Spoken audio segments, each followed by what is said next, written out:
नमस्कार, देश नहीं झुकने देंगे के अयोध्या एडिशन में बहुत बहुत स्वागत आप सभी का। मैं हूं अमन चोपड़ा। देखिए, मेरी तरह 140 करोड़ भारतीय इंतजार कर रहे हैं, सिर्फ 26 दिन का और इंतजार। और 26 दिनों के बाद प्रभु राम का एक और वनवास खत्म होने जा रहा है। एक त्रेता युग में 14 वर्षीय वनवास था और एक कलयुग में 496 वर्षों का टेंटवास आप इसको कह सकते हैं। मैं इस वक्त अयोध्या में हूं। सरयू, मां सरयू जो है मेरे बगल से बह रही है। राम की पैड़ी पर मैं हूं और यहीं से आज का ये देश नहीं झुकने देंगे का अयोध्या एडिशन, क्योंकि हर कोई इंतजार कर रहा है। शुभ घड़ी आने वाली है, लेकिन कुछ विघ्न संतोषी हैं।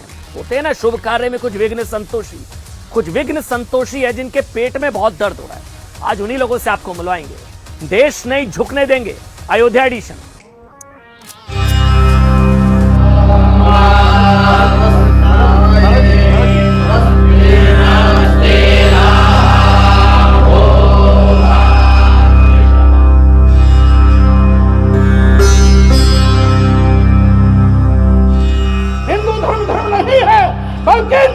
समाजवादी की पार्टी के विचार नहीं है और समाजवादी पार्टी उनके विचारों का समर्थन किसी भी रूप में नहीं करती। तो धर्म नाम का कोई धर्म नहीं है, बल्कि लोगों के जीवन जीने की कला। स्वामी प्रसाद मौर्य जी के पाप का घड़ा भर चुका है। अब उस घड़े पे बुलडोजर चलाने की आवश्यकता है। जिसे हम हिंदू धर्म कहते हैं, वो कुछ लोगों के लिए धंधा है। थोड़ा दिल्ली से दूर है, आगरा के पास, जरूर वहां जाना चाहिए। बढ़िया से वहां इंजेक्शन देते हैं दिमागी तौर से। अल्लाह से दुआ करेंगे बस इस बात की कि अल्लाह ताला के इस बाबरी मस्जिद जो हमसे छीन ली गई है वो हमें वापस दे दी जाए। बाबर इस देश के मुसलमानों का आदर्श नहीं है। भगवान राम इस देश के 140 करोड़ लोगों के लिए आदर्श है।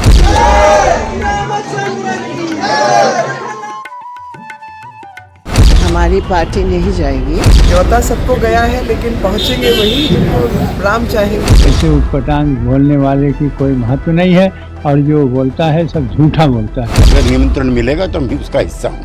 निमंत्रण आएगा तो जाएंगे और अगर नहीं आएगा तो भी जाएंगे। हम वहाँ पे भाग नहीं लेंगे इस इनॉग्रेशन।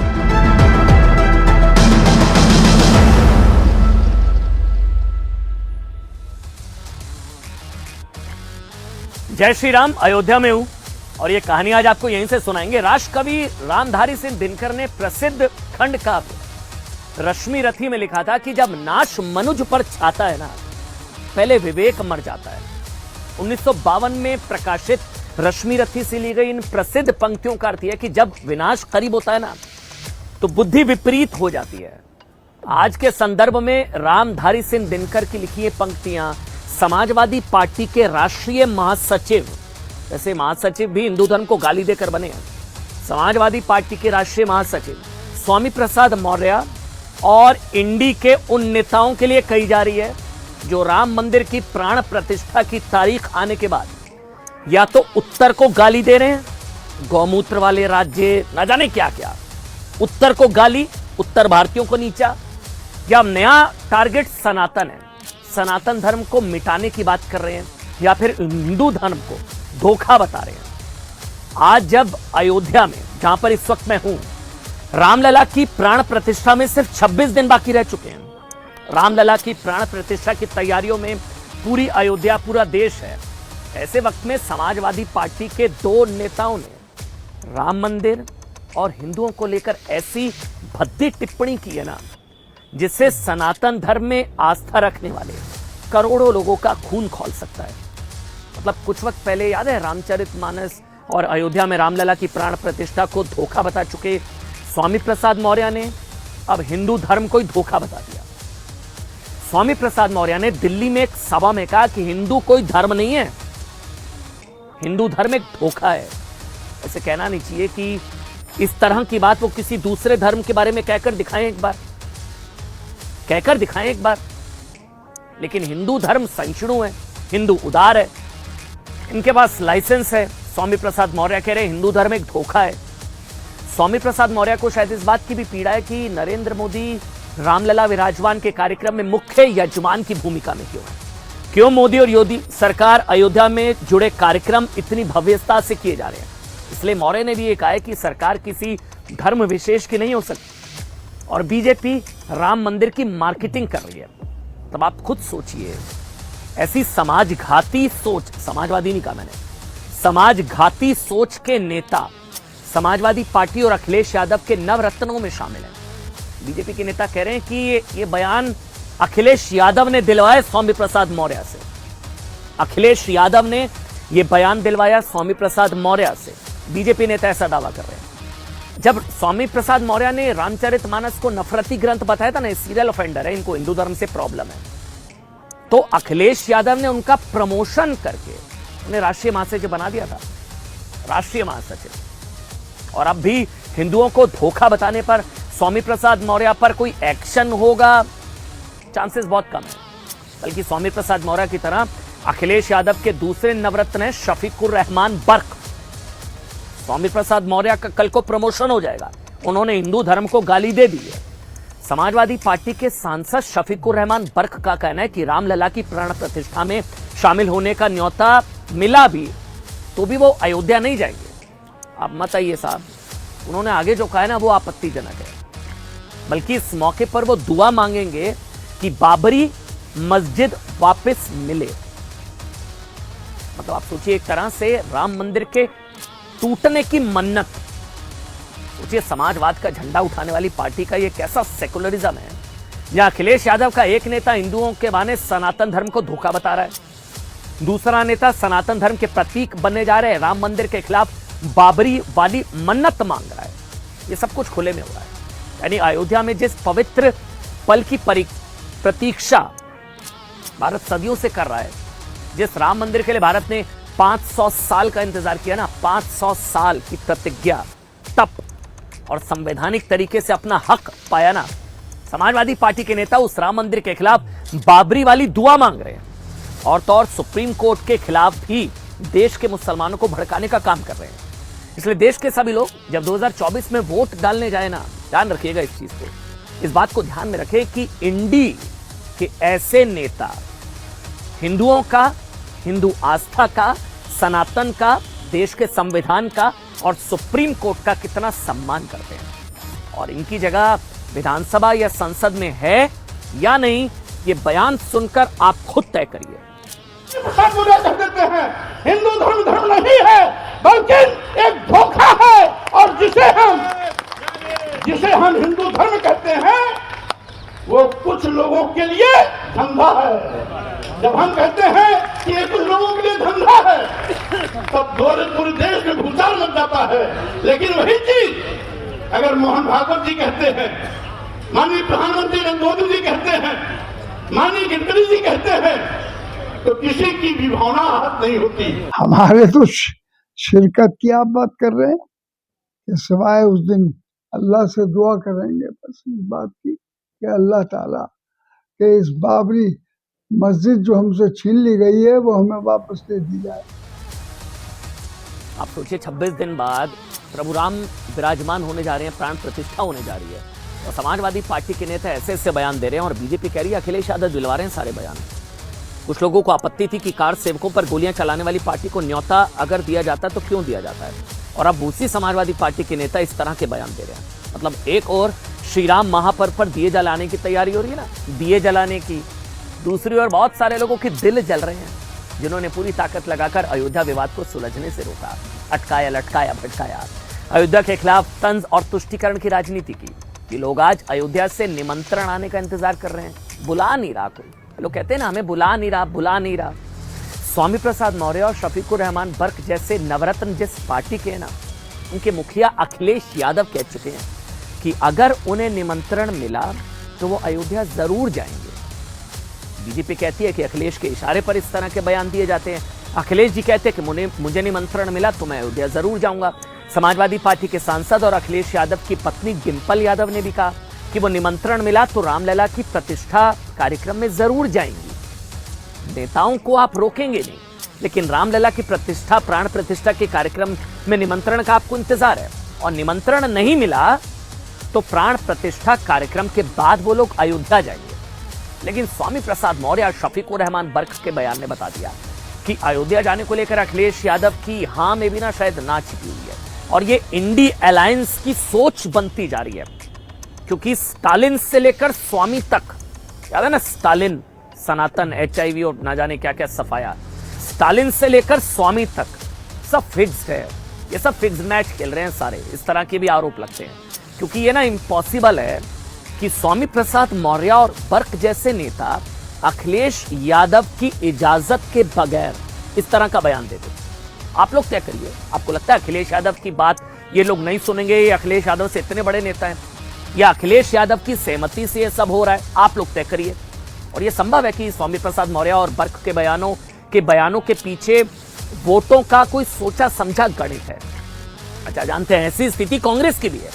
अयोध्या में रामलला के प्राण प्रतिष्ठा कार्यक्रम में शामिल होने के लिए सोनिया जी, राहुल जी, खड़गे जी और मनमोहन जी को निमंत्रण भेजा जा चुका है।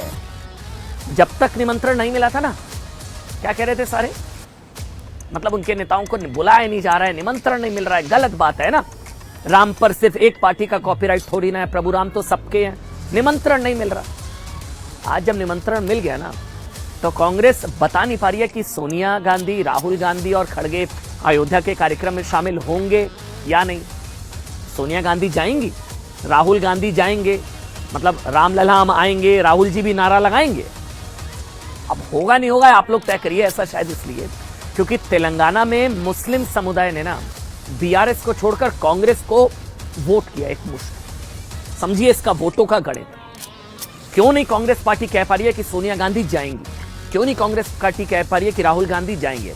क्योंकि तेलंगाना में पोलराइज जब हुआ, तुष्टीकरण जब किया गया, तो एक पक्ष ने BRS को छोड़कर कांग्रेस को वोट किया। कर्नाटक में भी मुस्लिम समुदाय ने कांग्रेस के लिए बम्पर वोटिंग की। इससे संदेश ये गया कि मुस्लिम कांग्रेस के पास लौट रहे हैं। इसलिए कांग्रेस और समाजवादी पार्टी जैसे दलों की मुश्किल ये है कि अगर वो अयोध्या जाते हैं तो उनके मुस्लिम वोटर्स कहीं और शिफ्ट हो जाएंगे, धर्म संकट है। और अगर वो अयोध्या नहीं जाते हैं तो उन पर एंटी हिंदू होने का ठप्पा और मजबूत हो जाएगा, जो शायद उनको सूट करता है। इसलिए शायद ये बीच का रास्ता है कि कंफ्यूजन बना के रखो। स्टैंड अभी क्लियर नहीं है। मंदिर का न्योता भी मांगा जाए और सनातन धर्म के खिलाफ ऐसी बातें भी कही जाएं जिससे तुष्टीकरण का बैलेंस बना रहे। लेकिन सनातन धर्म के सम्मान और सनातन धर्म के विरोध में बैलेंसवादी राजनीति से कहीं ज्यादा अच्छी राजनीति ना लेफ्ट पार्टी की है। लेफ्ट पार्टी की तारीफ कर रहा हूं मैं उनकी, मतलब जो कम से कम अयोध्या को लेकर ना नकली सेकुलरिज्म की एक्टिंग नहीं कर रहा, नकली सेकुलरिज्म की एक्टिंग नहीं कर रहा। क्योंकि मेरी नजर में ना, कुछ लोगों को बुरा लगेगा जो अब बोलने जा रहा हूं, लेकिन मेरी नजर में आजाद भारत का सबसे सेकुलर कार्यक्रम 22 जनवरी को होने जा रहा है। सबसे सेकुलर, एक धर्म की बात सालों साल होती रही, आज पहली बार रामलला विराजमान होने जा रहे हैं। सबसे सेकुलर कार्यक्रम है, सबसे सेकुलर। और सेकुलर घटना है आजाद भारत की सबसे बड़ी, रामलला की प्राण प्रतिष्ठा। इसलिए मैंने कहा ना, कुछ पार्टियां बेहतर हैं जो नकली सेकुलरिज्म की एक्टिंग नहीं करती, वो बता रही है हम क्या है। जहां कांग्रेस समेत दूसरे कथित सेकुलर पार्टियां समझ नहीं पा रही हैं कि राम मंदिर के निमंत्रण पर क्या स्टेप लेना है। लेफ्ट के महासचिव सीताराम येचुरी ने सीधे सीधे ठुकरा दिया, नहीं जाएंगे हम, वृंदा करात नहीं जा रहे हम। राम मंदिर कार्यक्रम के निमंत्रण को ठुकरा दिया। सीताराम येचुरी ने कहा कि राम मंदिर का जिस तरह से राजनीतिकरण हो रहा है, उनकी वजह से CPM उसमें हिस्सा नहीं लेगी। बीजेपी कह रही है कि निमंत्रण भले मिल जाए लेकिन अयोध्या नहीं पहुंचेगी, जिन्हें श्री राम बुलाएंगे वही पहुंचेंगे। सुनिए। वो स्टेट स्पॉन्सर्ड होने की जगह उसकी राजनीतिकरण जो हो रही है इस पूरी की पूरी इनॉग्रेशन के लिए, उससे हमारी ये आपत्तिजनक, इसलिए हम वहाँ पे भाग नहीं लेंगे इस इनॉग्रेशन। मेरे को एक रामचरितमानस की चौपाई की पंक्ति याद आ रही है, वही है वही जो राम रचि राखा। तो जो हरी इच्छा, न्योता सबको गया है लेकिन पहुंचेंगे वही जिनको राम चाहेंगे। एक चीज को ध्यान से समझिएगा, जो मैं बार बार कह रहा हूं, ये फिक्स्ड मैच है। ये स्टालिन से लेकर स्वामी तक ना, ये कोई फिक्स्ड मैच है। ऐसा मैं इसलिए कह रहा हूं क्योंकि राहुल गांधी की भारत जोड़ो यात्रा के बाद कर्नाटक कांग्रेस के नेता सतीश जारकीहोली, याद है आप लोगों को? सतीश जारकीहोली हिंदू शब्द का अर्थ बेहद गंदा। तब कांग्रेस के नेताओं ने कहा बहुत गलत बयान है, ऐसा नहीं देना चाहिए, गलत हुआ। लेकिन कर्नाटक कांग्रेस को तो फायदा हो गया चुनावों में, और 19 सतीश जारकीहोली को पीडब्ल्यूडी मिनिस्टर बनाया गया है। PWD minister. उसी तरह हिंदू धर्म को गाली देने वाले स्वामी प्रसाद मौर्य को राष्ट्रीय महासचिव। इसलिए कहा जा रहा है पूरा का पूरा फिक्स मैच खेला जा रहा है।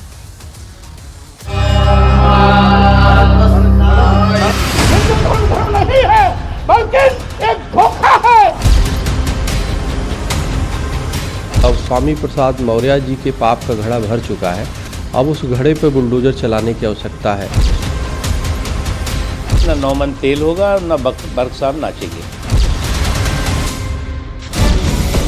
हिंदू धर्म को लेकर स्वामी प्रसाद मौर्य के विवादित बयान पर सियासी महाभारत शुरू हो गई है। लोग उनके खिलाफ कार्रवाई की मांग कर रहे हैं। कोई कह रहा है कि उनके घर पर बुलडोजर चलाया जाना चाहिए, तो कोई उनके मानसिक संतुलन को बिगड़ा हुआ बता रहा है। स्वामी प्रसाद मौर्य ने सनातन को लेकर ऐसा क्या कह दिया जिसको लेकर ये पूरा विवाद हो रहा है। सबसे पहले आप उनका वो बयान सुनिए। स्वामी प्रसाद मौर्य कह देते हैं हिंदू धर्म धर्म नहीं है बल्कि एक धोखा है, और जिसे हम हिंदू धर्म कहते हैं वो कुछ लोगों के लिए धंधा है।